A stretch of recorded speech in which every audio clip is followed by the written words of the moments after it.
my dear students. Hoping you all are good and enjoying your monsoon too. अच्छा monsoon आ गया. monsoon में बहुत कुछ चेंज हो जाता है, राइट? बारिश होती है, फूल एंड ट्रीज, बहुत सारी नई नई चीज़ें आ जाती हैं, है ना? और आने के बाद वो चीज़ें जो हैं वो बहुत ज़्यादा खूबसूरत दिखने लगती हैं. यानी जितनी भी नेचुरल थिंग्स हैं उसमें बहुत ज़्यादा खूबसूरती आ जाती है. Today we are going to start a new poem unfolding bud written by Naoshi Koriyama. What do you mean by unfolding bud? Unfold bud is a, you can say it, कली. कली होती है ना, जो फूल खिलने से पहले एक छोटी सी कली होती है. जैसे हम बच्चों को भी छोटी कली से कंपेयर करते हैं. Why do we compare child as a bird? क्योंकि अभी वो खिला नहीं है, अभी वो बड़ा नहीं हुआ. तो सिमिलरली वैसे ही बर्ड भी छोटी सी होती है जिसकी पत्तियां बाद में खिलती हैं. So what is the main title of the poem? Unfolding bird, यानी वो कली जो अभी खिल रही है, खिलती हुई कली. So we will enjoy this poem and I hope you all will also enjoy this poem.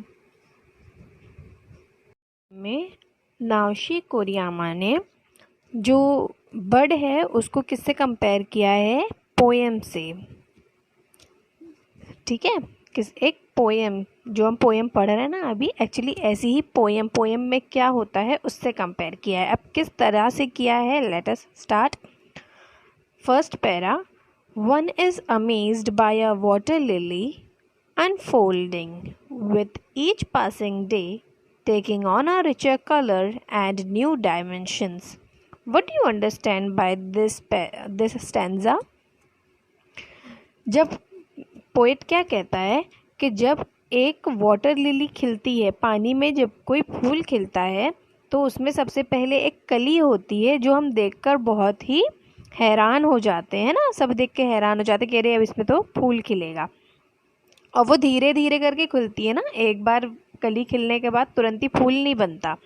फिर वो कली कैसी खिलती है, धीरे धीरे एक एक दिन गुजरता जाता है. और वो रोज़, वो क्या कहता है कि वो रोज़ रिचर कलर, क्योंकि जैसे कि वो कली होती है वो ग्रीन कलर की होती है और जो उसकी पत्तियाँ होती हैं ना उसके अंदर सब एक दूसरे के अंदर ही होती हैं वो. और जैसे ही वो ऊपर का ग्रीन कलर का लेयर हटता है तो अंदर से जो फ्लावर्स की पिटल्स हैं वो निकलना स्टार्ट हो जाती हैं. और जो उसका डायमेंशन है, यानी कि उसका जो साइज़ है वो धीरे धीरे बड़ा होने लगता है. और ऐसे ही वो जो अपना जो कली है वो फूल बनते वक्त और ज़्यादा खूबसूरत हो जाती है. Now second stanza. One is not amazed at a first glance by a poem which is as tight closed as a tiny bird. इसमें पोएम से कंपेयर कैसे किया? क्या कह रहे हैं कि इतना हैरान होने वाली कोई बात नहीं है जब हमारी पहली नज़र पड़ती है किस पर? एक पोएम पर. When we look at first glance in the poem which is as tight close, जो बहुत ही टाइटली पैक होती है. फॉर एग्ज़ाम्पल, जैसे कि अभी मैं आपको ये पोएम पढ़ा रही थी, ठीक है, पढ़ा रही हूँ. तो जैसे ही आपने फर्स्ट स्टैंजा देखा उसका, आपने सोचा कि क्या पता क्या है इसमें, लेकिन सुनने के बाद इंटरेस्ट बढ़ा ना. सिमिलरली वैसे ही जब हम कोई चीज़ पर गौर करते हैं तब जाकर हमें उसमें इंटरेस्ट आता है. सिर्फ देख लेने से कोई भी चीज़ की गहराई पता नहीं चलती. जैसे कि एक टाइनी बर्ड होती है, जैसे कि एक छोटी सी कली होती है. हम कली देखकर ये नहीं बता सकते कि इसका फूल कितना खूबसूरत होगा, या वो पूरा खिलेगा, या अच्छा होगा या बुरा होगा, है ना, और या उसका वो कलर कैसा होगा, या उसका डायमेंशन कैसा होगा. Yet one is surprised to see the poem gradually unfolding, revealing its rich inner self as one reads it again and over again.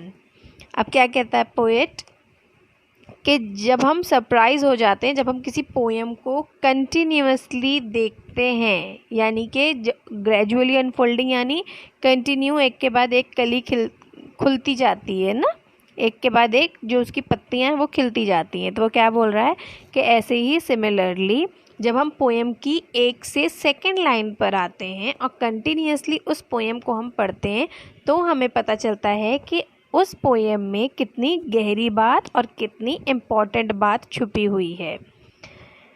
As one reads it, और वो भी कब पता चलता है, जब आप उसे पूरा पढ़ोगे और जब आप उसे पूरा पढ़ के एन्जॉय करके उसे बार बार समझोगे। वेरी इंटरेस्टिंग पोएम, छोटी सी पोएम थी, बहुत ही इंटरेस्टिंग सी पोएम थी। Hope you all understood it very clearly. I will upload very soon the summary of this poem as well as question answers of this poem, so you can go to my link and check it out. Stay home, stay safe, take care.